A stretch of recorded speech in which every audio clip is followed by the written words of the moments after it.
Jason. Yes, sir. Pleasure. Good to see you, man. Yes, sir. No doubt. Welcome to the front seat. Okay. Glad I I like was it. able to get you in. We can just chop it up, man. Feel official. Welcome to the front seat. I like Welcome that. to the front. Feel like it's pressure. Right. We're just gonna drive around, man. We're in Nashville at PAC. And you flew in today. How was the flight? Got in late last night. It was cool, smooth, nice. So I was here in Nashville. I got drafted here, so I was here for 8 years. So it's always cool coming back to Nashville. Got married here. All 3 of my kids were born here. So Nashville's a special place to me. All right, well, tell everybody who you are, where you're from, and we'll talk about. Yes, sir. So Jason McCourty, played 13 years in the league. Grew up in New York. Went to Rutgers, played 4 years there. Got drafted, came out here to Nashville, spent 8 years, and went over to Cleveland for a season, and 3 years in New England. Got a chance to play alongside my twin brother.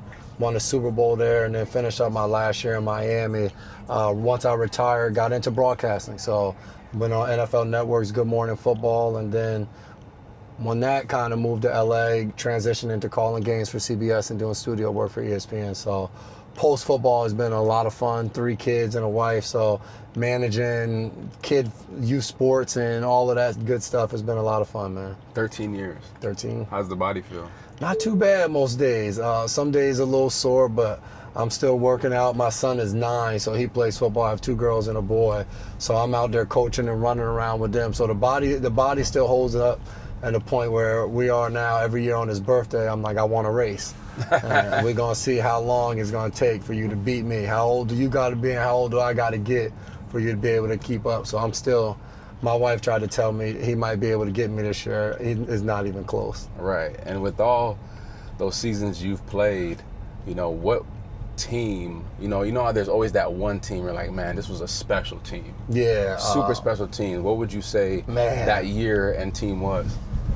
So I think when you win a Super Bowl, it's hard to look past that. And then my journey was unique in the sense of 2017, my first year outside of Tennessee, I go to the Cleveland Browns. We don't win a single game. The very next year, I'm traded to the New England Patriots, and we go on to win the Super Bowl. So that Patriot team was special, and it was a special year for me because I remember in the 4th preseason game, I'm out there playing and none of the starters are playing, and I'm not sure if I'm even going to make the team. And end up making the team, only playing 5 plays in the first game. We beat Houston. You fast forward to the Super Bowl, I play every single snap of that game and they're able to hoist the Lombardi. And that team was special in the sense of you have those 2 years back to back. And I tell people all the time, the year we don't win a single game, that locker room in Cleveland was awesome in the sense of it was young guys that were hungry to try to figure out how to win. They were willing to work their ass off to do so, and everything wasn't in place above them, I would say, to be able to net the results they were looking for. And then that next year I get to New England, and now you have a team full of veterans that have done it, have been in the big game, have won the big game, and knows what it takes. And there was a certain level of selflessness, and I think the camaraderie and the chemistry amongst the group of guys playing like myself, not playing much in the beginning of the season, playing by the end of the season, and everybody just coming together. So for me, that was the 5th Super Bowl I had ever been to. 4 of them, I was going alongside my twin brother to watch him play and host the family, and that was the first year I got to go and actually play in the game. So, man, that was a phenomenal season. That's great. And I know, obviously you played with one of the greats. There's a lot of greats on those New England teams, but obviously, Tom Brady, I know he had his retirement ceremony. Yeah. And I think you were able to attend that. I was there. How was it, seeing that same team coming back, and most importantly, seeing Tom Brady speak to not only you guys, but all the fans? Yeah, man. Brady, I tell people all the time, as good as he was as a quarterback, was as humble as he was in the locker room. And you have a guy who's a bona fide superstar, obviously, famous as all get out, and anybody needed anything in the locker room, signed jersey for a charity event, any of that stuff, yeah, I got you, babe. I remember one day, I'm at my brother's house, and my son, as he got older, he just became the biggest Tom Brady fan. Like, he'd tell you that his dad and his uncle aren't that good, and Brady just carried them to a Super Bowl. Like, Brady is his guy. And one day we're out in the yard and we're throwing the ball around, and he's probably maybe 5 or 6 at this time. And he goes to me, hey, we're taking video. Hey, can you send that video to Tom Brady? And I'm like, I can send it to him, but I can't guarantee you he's gonna respond or whatever. Right. So I send the video to Brady. He ran like a double move. He caught the ball, and I made him talk in the video because he was very shy at the time. Yeah. And he's like, hi, Tom Brady. My name is Caden Calvin McCourty, and you're my favorite player. And one day I hope to play with you. And Tom responds and is just like, man, tell him that's an awesome route. One day I hope to throw him passes. He looks great. And the smile on his face, you know what I mean? Yeah. And that's kind of just like who Tom was as a person, and as a teammate. And I think the atmosphere in New England was so special in the sense of like, Brady didn't get, like, he had a different chair in the locker room. That was it.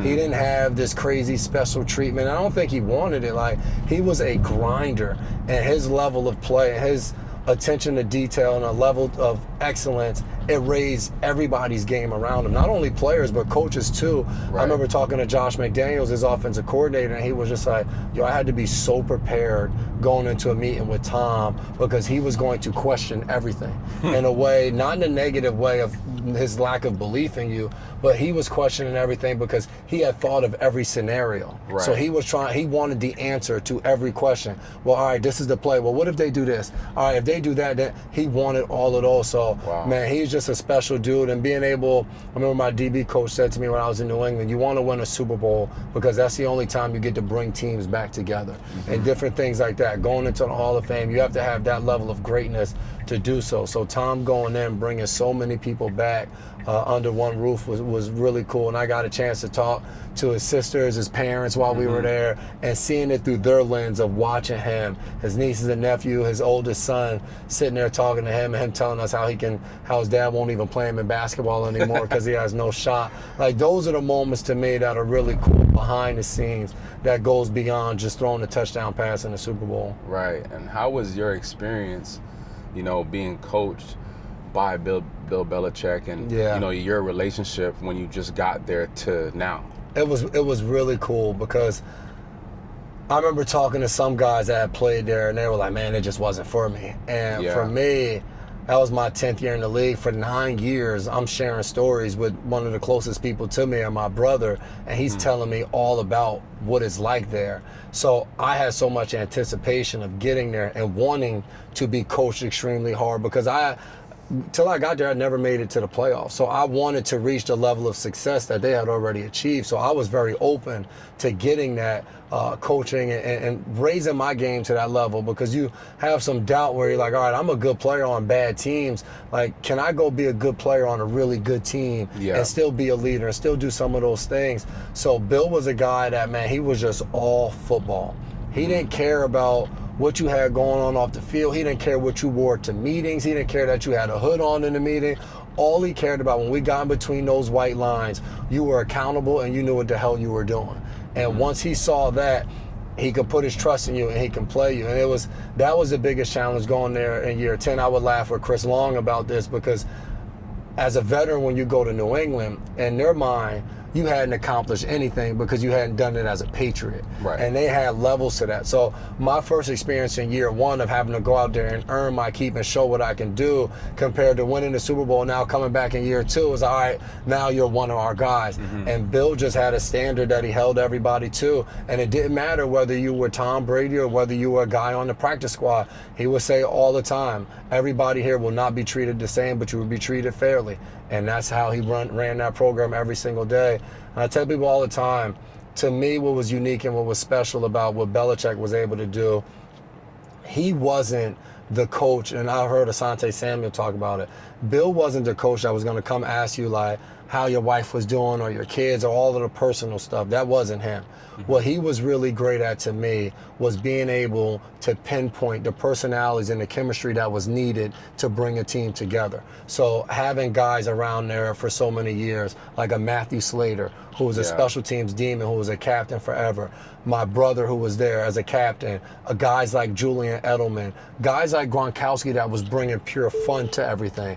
He knew the right mix of guys you had to have in the locker room to get the most out of everyone. Wow, that's that seems like you were put in like one of the best situations, Yeah. you know, of any for any NFL player. You know, guys that get a chance to play for championship teams like that. You mentioned, you know, yourself playing with your brother. I want to know more about how you guys grew up. You know, a lot of us come from humble beginnings. Yeah. You have a twin brother. How was it, you know, one, growing up with a twin brother, but also, you know, playing with him in the NFL? Yeah. So for us, childhood, single mom, raised 3 boys. We have an older brother as well. Father passed away when we were just 3 years old, had an asthma attack that led to a heart attack. So I tell people all the time, like, my mom is an absolute rock star. Like, what we became on the field, like, my dad was athletic. He played basketball, growing up in high school and all of those different things. Who I am as a person, the things I do outside of the football field, like, that is solely my mom, and the morals that she instilled in me, the work ethic that she instilled in me, the willingness to sacrifice to go out and chase whatever it is that you're aspiring to be, like, that was all mom. So growing up for us, she figured out that for all 3 of us, we had a love for sports. So whatever we were into, she pushed us in it.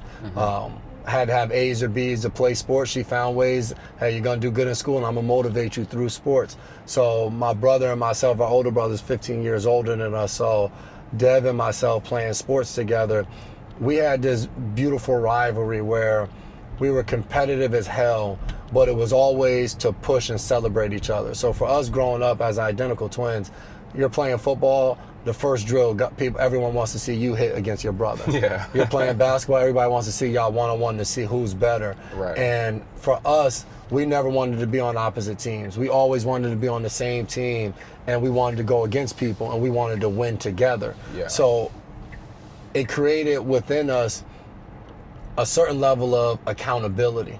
So I laugh with everybody all the time to give them a little snapshot of who we are. We both played basketball growing up. So high school basketball, we'd be in a timeout, and our head coach wouldn't be able to coach the team because Dev and myself would be in a full-blown argument because either my guy scored on me or I didn't think his effort. Whatever the case would be, we're going at it in the huddle because we hold each other to a certain standard that you have to reach, and if it's not there, I'm going to call you out on it. At Rutgers in college, our off-season workouts in the summer, we'd be nose to nose arguing if we didn't think the other one was going hard enough. Wow. And it was such a good relationship and a good dynamic. 2 really good examples of it is he goes to the Pro Bowl his rookie year, and we're back at Rutgers working out in the off season, and he cheats me on the pull-ups. I think we had to do 8, he gives me like 6. So I'm like, come on, man, like, you owe me 2 more. And he gets in my face and he goes, you think pull-ups are gonna get you to the Pro Bowl? And it was that moment, yeah. And so we went at it that day, and you fast forward, his second year in the league, he struggled, like, didn't do well at all. And we laughed about it in the aftermath because obviously that next offseason, like, he went extremely hard. Yeah. But, like, it's those lessons and the accountability, because I was the one throughout that season, like, I bet you wish you did them damn pull-ups now. Yeah. And like, we don't hold anything in. And then you fast forward to off the field. I remember I had kids first, so my oldest is now 12. I remember when we first had kids, me and my wife, I was 25. I remember we came home from Nashville where we were renting an apartment in Jersey. And first time you have kids, it's a huge transition of just getting used to being accountable, not only to my daughter at the time, but to my wife as well. And I remember talking to my brother, him and my wife were at the apartment at the time, and him and her are really close because we've been together since college as well. And I say something about being a great father, and she makes like a side comment of like, good, I don't know about great. And you know, your pride takes a hit, and I was hot. And I remember being in the room, and it's just me and Dev, and he says to me, like, well, I've been around since y'all been back in Jersey, and like, I'm not gonna lie to you, like, you could probably be doing a little bit more than what you're doing. And like, that hit me, you know what I mean? Because he knows me well. He knows our background. He knows the story of our father. He knows what our mom meant to us. So I think our relationship and our dynamic has propelled us to reach the heights that we've reached because we're not afraid to call each other out and hold each other accountable. And how has that been, you know, off the field? Because I know, now you're on ESPN. Yep. Let's talk about how, how you got that. Talk about this transition and talk about how now, with that transition, how that competitive nature between you and your brother is still there, whether it's, in business or still in the gym. Yeah. No, it's still there. When I retired, I jumped on NFL Network on Good Morning Football, so did that for 2 seasons. And then the show, we were in the studio in New York City, and the show moved to LA, to the LA studio, and I wasn't willing to move with the show. I didn't want to uproot the fam. So at that point, ended up parlaying that into getting hired by CBS to call games, and then doing studio stuff on ESPN. So that just it worked out. I was able to perform well enough in those first 2 years that other networks wanted to give me an opportunity. And now for us, it's so cool because the year I retired, I jumped on Good Morning Football. My brother was still playing, so he got a chance to communicate with me, and he's watching me in real time and seeing how much fun I'm having in retirement of finding a new career. And he says it all the time. He was like, man, it gave him so much hope of just when I retire, I think that's something I want to get into. And I think I'm going to be okay, because all of us have fear walking away from the game of what it's really going to be like. Yeah, we plan and we do different things, but when football's gone, there's a big hole that you now have to fill, and you're trying to figure out what it is that's going to be. And I was able to find mine. So now we're competitive in that and supportive in the same way. Right now, when the off season hits, he's doing NBC during the season, so I'm watching him. I'm always texting him, giving him pointers. He's always texting me. We're always collaborating, talking about if I'm doing a segment on whatever on ESPN, I'm hitting him up the day before and I'm getting his opinion too. If he's calling a game for the radio, we're talking about if I met with a certain coach, what they said to me and all of that. So we're still always comparing notes. And then outside of that, we're hosting different things together. So we're hosting Boston Medical Center, a hospital in Boston. We host their annual gala together. We just hosted a business panel for Sports Business Journal. So different opportunities that come up, we're still trying to get in that lane and do those things together. So we're always, I think, pushing each other and growing together at the same time. That's crazy. That's super cool. And how important is it, we're here at PAC, how important is it for, for guys to continue to, try and open doors? Because at the end of the day, we don't know. We don't know what we want to do, right? And for you, it was like a quick, sudden change for you, and it was a quick transition so how important is that to keep learning and stay curious? Because I know that, as athletes, we always think we know it all, and we always talk about always be curious and always be willing to learn, because your spot's going to be taken. It's not a matter of if, it's just a matter of when. The game humbles us all. Exactly. So how important is, the transition for other people and really being open to learning? Growth mindset. And it's so important. And when you talk about pro athlete community, PAC, for me, I was a part of the Miami Dolphins business combine, and that was kind of what birthed PAC. And it was really cool for me to be a part of that, because that's where I first started hearing the term growth mindset. And Caleb Thornhill was the player development at the Miami Dolphins at the time, who parlayed that, co-founder of PAC, along with Chip. And it was there that I really started to think about that part of it and continuing to grow and building on what was going to be next for me. So for me now, being on the board and being a part of PAC, I love to see guys come out to these events and a light bulb comes on of not anything particular that PAC did for them, but the light bulb in the door that it opened that they already had within them, of just figuring out that, damn, I have this in me. That same passion, that same work ethic I poured into football for my entire life that has gotten me to the height of the NFL is the same energy and effort I have to place into the next thing I'm passionate about to get me to even new heights that I didn't know existed. And I think the exposure is the biggest part about it for a lot of guys walking away from the game, is we just need to be exposed to some of these things out here and realize that they're out here for us to go out and attack, because a lot of these CEOs want somebody with the mindset of a professional athlete, because you're willing to outwork the person next to you to obtain your goals.